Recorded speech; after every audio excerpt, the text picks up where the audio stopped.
अस्सलामु अलैकुम वरहमतुल्लाहि वबरकातुहु। अल्हम्दुलिल्लाह वस्सलातु वस्सलामु अला रसूलिल्लाहि सल्लल्लाहु अलैहि व अला आलिहि व अस्हाबिहि व अत्बाइहि अज्माइन। கண்ணியத்திற்கும் மேன்மைக்கும் உரிய பெரியோர்களே, சகோதரர்களே, எல்லாம் வல்ல அல்லாஹு ஜல்ல ஜலாலுஹு நாம் செய்யக்கூடிய எல்லா நல்வணக்கங்களையும் முகஸ்துதியின்றி அவனுக்காக இஹ்லாஸான முறையில் செய்யப்பட்ட நல்வணக்கங்களில் நம் வணக்கங்களை அல்லாஹ் ஆக்கிக் கொள்வானாக. நாம் செய்யக்கூடிய வியாபாரங்களிலும் தொழில்துறைகளிலும் நஷ்டமில்லாத ஹலாலான முறையில் நிரம்ப லாபத்தை பெற்று அந்த லாபகரமான வாழ்க்கை கொண்டு தம் தேவைகளையும் தேவை உடையவர்களின் தேவைகளையும் நிறைவேற்றக்கூடிய நல்ல பொருளாதாரத்தையும் உள்ள விசாலத்தையும் அல்லாஹ் நம் அனைவர்களுக்கும் வழங்கி அருள்வானாக. கஞ்சத்தனம் என்கிற தீய பண்பை விட்டு அல்லாஹ் நம்மை பாதுகாத்துக் கொள்வானாக.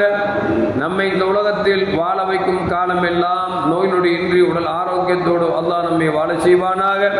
அந்த ஆரோக்கியமான வாழ்க்கையை கொண்டு அல்லாஹ் ரசூலை நெருங்கக்கூடிய அனைத்து நல்லமல்களையும் புரியக்கூடிய நல்ல முத்தகின்களின் கூட்டத்தில் நம்மை ஆக்கி அருள்வானாக. திடீர் மரணங்களை விட்டும் தீய மரணங்களை விட்டும் நம்மையும் நம் குடும்பத்தையும் நம் சமூகத்தையும் அல்லாஹ் முழுமையான முறையில் பாதுகாத்துக் கொள்வானாக. மருத்துவமனையின் செலவினங்களை விட்டும் சோதனைகளை விட்டும் அல்லாஹ் நம்மை பாதுகாத்துக் கொள்வானாக. நம்மில் யாரெல்லாம் நோயால் பாதிக்கப்பட்டு வீடே கதி என்றும் ஆஸ்பத்திரியை கதி என்றும் அலைந்து கொண்டும் திரிந்து கொண்டும் அல்லல்பட்டும் அவதியுற்றும் இருக்கிறார்களோ அந்த மக்களுக்கெல்லாம் நோயை போக்கி உடல் ஆரோக்கியத்தை அல்லாஹ் வழங்கி அருள்வானாக. அவர்களை கொண்டு அவர்கள் குடும்பத்திற்கும் சமூகத்திற்கும் நல்ல பலன்களை வழங்கி அருள்வானாக. நாம் இந்த உலகத்தில் வாழ்ந்து மறைகிற நேரத்தில் லா இலாஹ இல்லல்லாஹ் முஹம்மதுர் ரசூலுல்லாஹ் என்ற கலிமாவை மொழிந்து ஜன்னத்துல் ஃபிர்தௌஸை கண்ணால் கண்டு அகமகிழ்ந்து சிரித்தவனுமா மரணிக்கக்கூடிய நல் தௌஃபீக்கினை பெற்ற மக்களாக அல்லாஹ் நம்மை ஆக்கிக் கொள்வானாக. மரணித்தும் மரணிக்காத இறைநேசர்களின் கூட்டத்தில் நம்மை ஆக்கி அருள்வானாக.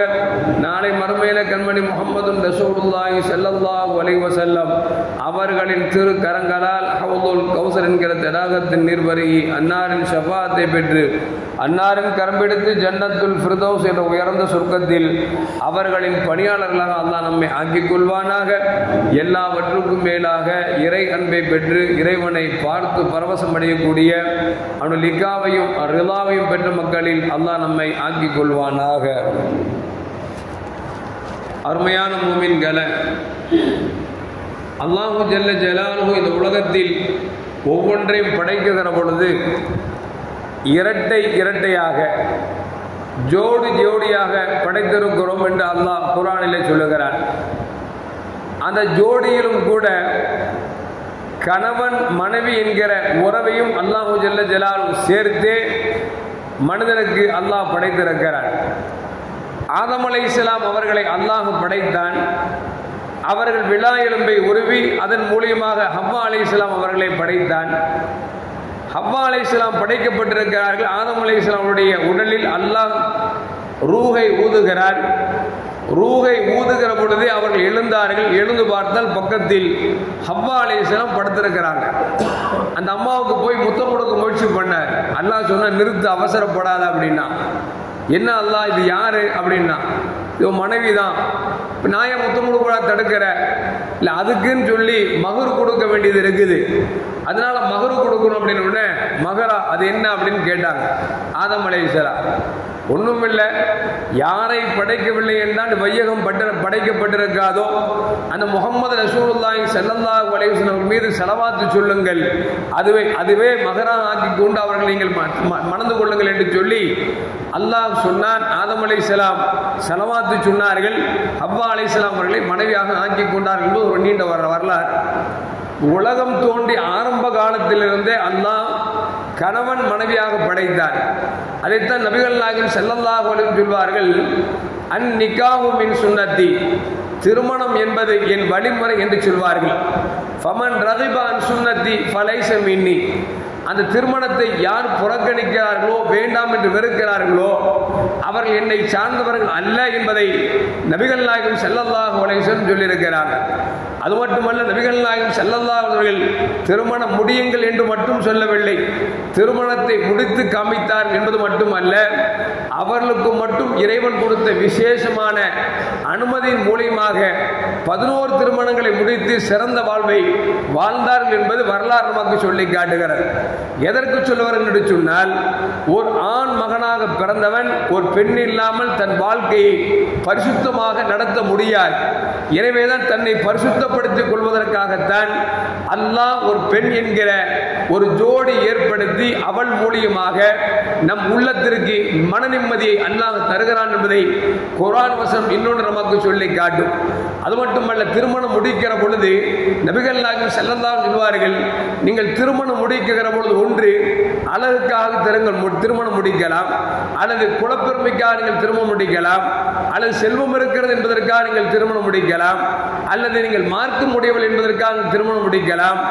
இந்த 4 சிறந்தது என்று சொன்னால், மார்க்கமுடைய பெண்ணை தேர்ந்தெடுத்துக் கொண்டால் மற்ற 3 கிடைத்துக் கொள்ளும் என்பதை நபிகள் நாயகம் ஸல்லல்லாஹு அலைஹி நமக்கு சொல்லித் தந்தார்கள். இன்னும் சொல்ல போனால், மார்க்கமுடைய பெண்ணை நீங்கள் தேர்ந்தெடுத்துக் கொண்டீர்கள் என்று சொன்னால் மற்றது இல்லாவிட்டாலும் கூட இருந்த அளவிற்கு நிம்மதி கிடைக்கக்கூடிய ஒரு பெண் தான் மார்க்கமுடைய பெண் என்பதை நபிகள் நாயகம் ஸல்லல்லாஹு அலைஹி நமக்கு சொல்லித் தருகிறார்கள். அருமையான முஃமின்களே, மக்கள் யஸா ரலியல்லாஹு அன்ஹு அறிவிக்கிறார்கள், நான் நபிகள் நாயகம் ஸல்லல்லாஹு அலைஹி வஸல்லம் அவர்களோடு அமர்ந்திருந்தேன். ஒரு தோழர் வந்தார், யா ரசூலல்லாஹ், இன்னி அஸப்து இம்ராஅத்தன், நான் ஒரு பெண்ணை நான் பெற்றிருக்கிறேன்.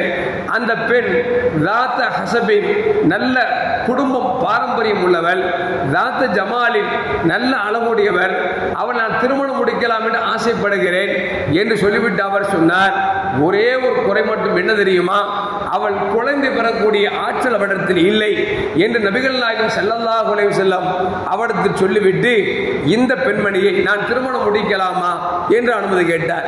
நபிகள் நாயகம் ஸல்லல்லாஹு அலைஹி சொன்னாங்க, வேண்டாம் வேண்டாம்பா அப்படின்ட்டாங்க.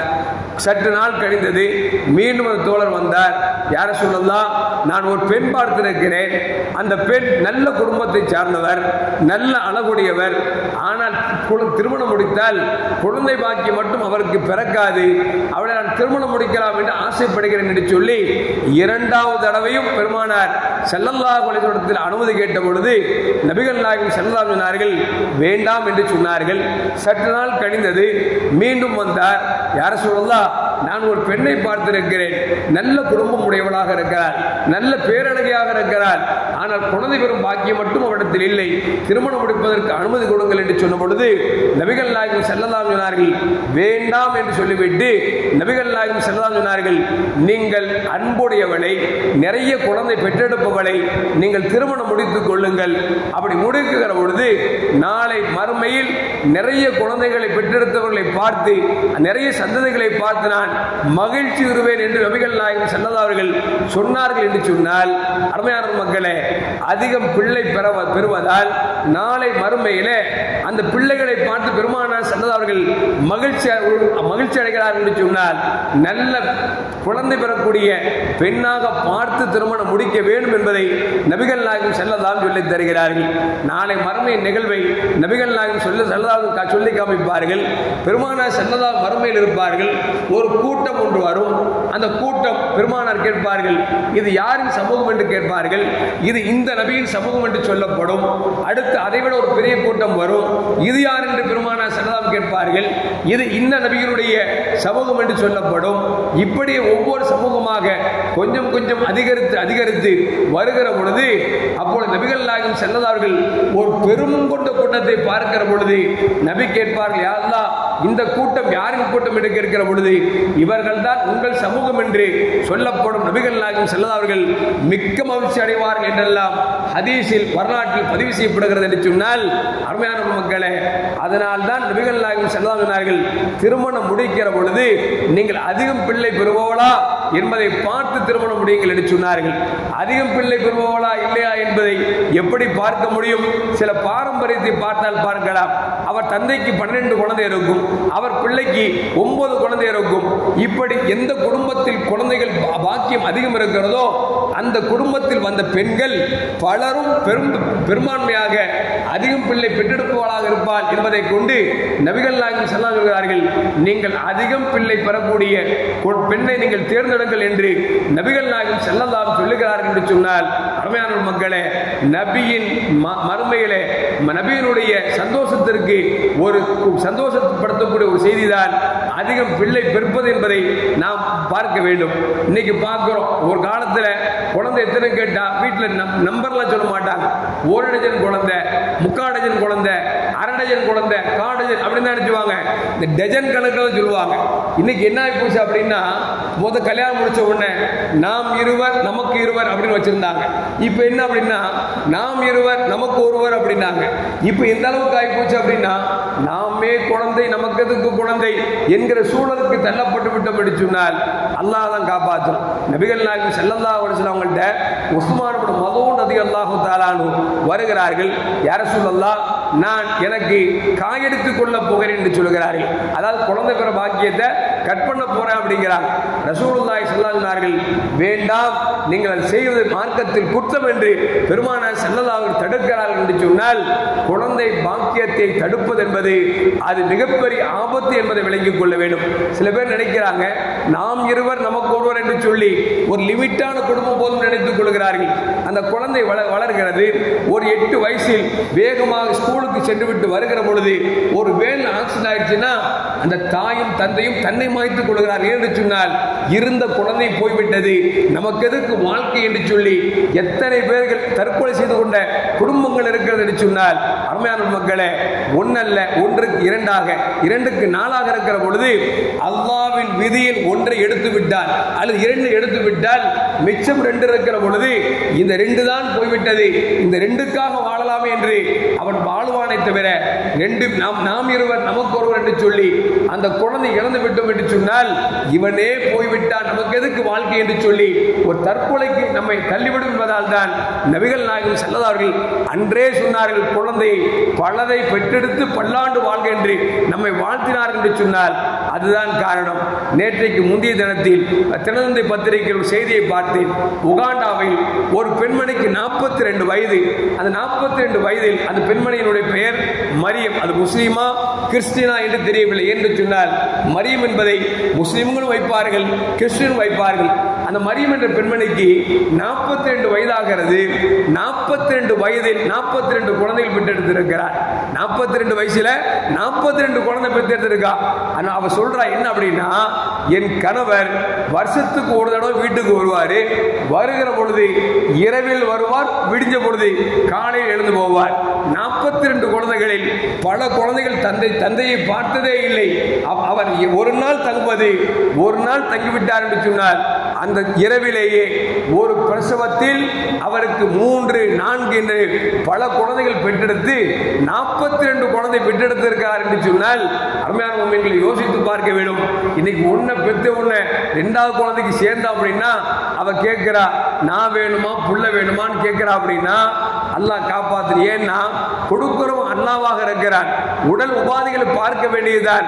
கொஞ்சம் காலங்கள் தள்ளி போட்டு பெற்றெடுக்கலாமே தவிர அதற்காக நாம் இருவர் நமக்கு இருவர் என்று சொல்வதோ, நாம் இருவர் நமக்கு ஒருவர் என்று சொல்வதோ, நாம் குழந்தை நமக்கு எதுக்கு குழந்தை என்று சொல்வதோ இது மார்க்கத்தின் முரணான செய்தி என்பதை விளங்கிக் கொள்ள வேண்டும். ஏனென்று சொன்னால் நாம் பிள்ளையை பெற்றெடுப்பது அவர்கள் நம்மை பார்க்கிறார்களோ இல்லையோ, நாம் பெற்றெடுத்த பிள்ளையை மறுமையில் பெருமானார் பார்த்து மகிழ்ச்சி அடைகிறார்கள். பெருமானாரின் மகிழ்ச்சிக்காவது நாம் வாழ வேண்டும். பெருமானாரின் மகிழ்ச்சிக்காக வாழுகிற பொழுது அல்லாஹ் இந்த உலகத்திலும் மறுமையிலும் மகிழ்ச்சியை தந்து விடுவான். எல்லாம் அல்லாஹ் ஜல்ல ஜலாலுஹு அப்படிப்பட்ட நல் குடும்பமாக வாழக்கூடிய நல் மக்களாக அல்லாஹ் நம்மை ஆக்கிக் கொள்வானாக. அஸ்ஸலாமு அலைக்கும் வரஹ்மத்துல்லாஹி வபரகாத்துஹு. ஸல்லல்லாஹு அலா முஹம்மத் ஸல்லல்லாஹு அலைஹி வஸல்லம். ஸல்லல்லாஹு அலா முஹம்மத் ஸல்லல்லாஹு அலைஹி வஸல்லம். ஸல்லல்லாஹு யா ரப்பி ஸல்லி அலைஹி வஸல்லிம்.